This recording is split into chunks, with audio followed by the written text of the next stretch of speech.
Hall and the Veiled Light.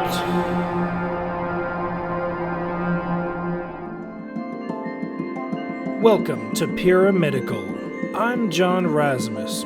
In this episode, we are going to examine Manly P. Hall's first book, Initiates of the Flame. I believe I found some secrets contained therein. I believe there are so many secrets contained within this book that after I read the whole thing, all 72 pages, I wish I had a notebook to write down every idea that popped into my head, because I'm going to have to reread it a couple more times with a notebook so I can even scratch the surface of the mysteries contained within this book. I would say page for page, sentence for sentence, paragraph for paragraph, this occult book has more secrets jam-packed into it than probably any occult book I've ever read. It being Manly P. Hall's first book, that's quite the achievement. This is the 1934 third edition, custom revised by Manly P. Hall himself. I believe I found some secrets contained within. There are 72 pages of this book. That in and of itself is a clue, is a key that Manly P. Hall left for us. The number 72 is not a coincidence. Within the occult, the number 72 is a sacred number.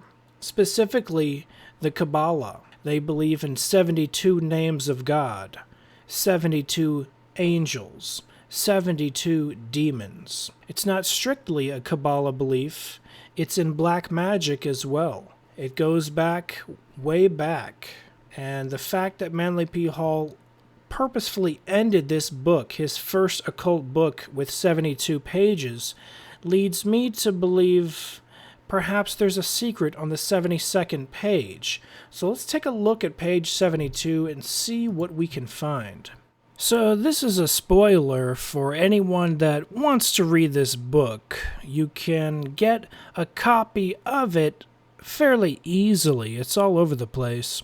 As far as this 1934 version, it might vary with the modern day copies today, which is why I wanted to get an old version. The last sentence ends with "Lips of the Sphinx yield their secret" on page 72. That's quite the ending. A very cool, enigmatic, pyramidal ending.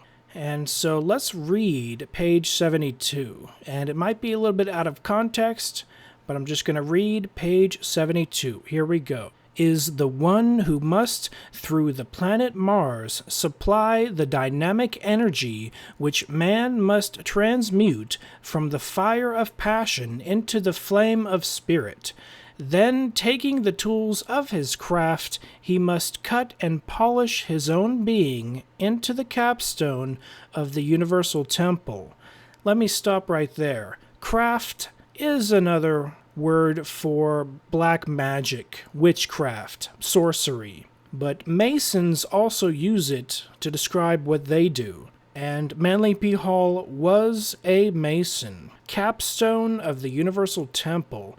He's talking about that capstone on the top of the pyramid, the Great Pyramid, the very illuminated capstone you see with an eyeball inside of it on the back of the $1 bill. So let's continue. It is interesting to note how the casing stones that once made the Great Pyramid so beautiful and true were carried away to build the cities nearby. Even as the soul body of man, the casing stones of his spiritual pyramid have been sacrificed in order that he might have material things. The ancient pyramid and sphinx which have stood on Egypt's sands for ages symbolize our own mystery temple, made without sound of hammer or the voice of workmen. As we sadly meditate upon these mighty ruins, broken by ages of neglect, let us remember our own temple with its missing cornerstone and its walls falling through neglect. Let us finally strive to learn the lesson which they teach. Hasten to perfect our pyramid. Cap it with the stone of spirit. Offer upon its altars our sacrifice to the great Sun Spirit, and bury our lowered nature in its ancient coffer. Then, and not until then, will its mysteries be revealed to us, and the sealed lips of the Sphinx yield their secret. Now, I'm not going to say I agree with this in any way, shape, or form. I am not an occultist, and I do not believe in worshiping any great sun spirit, which to me sounds like the pagan Egyptian ancient sun god. The ancient Egyptians worshipped the sun god Ra, and Ra was naturally their god. Without the sun, there is death. Without the sun, we have nothing. From a materialistic perspective, that is true, but worshiping the sun or the sun god is not my cup of tea. I do not worship strange foreign pagan gods. I'm simply trying to find some secrets within this book to share to you, because the whole point of this channel is to find these occult secrets, expose them, and we can be better off because of it. Manly P. Hall was born in Canada. He was a very famous occultist in his time. He moved to Los Angeles, and he was a very famous occultist, some would say Hollywood occultist. He looked a lot like Vincent Price, and I've seen many occultists with eyes similar to Manly P. Hall's. Some would say eyes of a possessed person. Now, perhaps he was just doing it for effect. He wanted to have that hypnotist look in his eyes. But it looks like you could be easily hypnotized by looking into those Vincent Price-like mesmerizing eyeballs. But I thought, if page 72 has a secret, perhaps there are other sacred numbers in the occult that Manly P. Hall hid information on. And this is part 1 in the Initiates of the Flame series, that I'm going to be reading this book again and then reading it again, because I remember reading it the first time, at least a good 25 to 50 ideas popped into my head that were very strong. Like, whoa, that's what that means. That's the connection. Manly P. Hall was a Gnostic, he was a Mason, he was an occultist, perhaps a Kabbalahist, definitely a black magic practitioner, according to the definition of what black magic is. Black magic is the summoning of spirits, communicating with spirits, becoming initiated through a secret occult initiatory process that doesn't necessarily take place in this dimension. You meditate to the point where you are pulled out of your body into the astral plane, perhaps 5th dimension, perhaps higher, and astral entities at that point communicate with you, and they initiate you into a secret order. That secret order is clearly something Manly P. Hall was very familiar with. It's the reason I bought this book. The title, Initiates of the Flame, was really... it jumped out to me because I know that flame and initiate are 2 words that go together concerning this astral spirit entity contact, spirit entity hierarchy of recruiting people. Spirits recruit these people and they burn away perhaps their ego, and they ascend them through a system which we don't even know is real. It could be a totally bogus, fake system created for the purpose of deceiving humans. These entities that give these keys and hierarchy and initiatory processes to humans through meditation while they're out of their body, it's a totally other world. It's kind of like a dream world. According to those who go through it, it's more vivid and even more real than this world.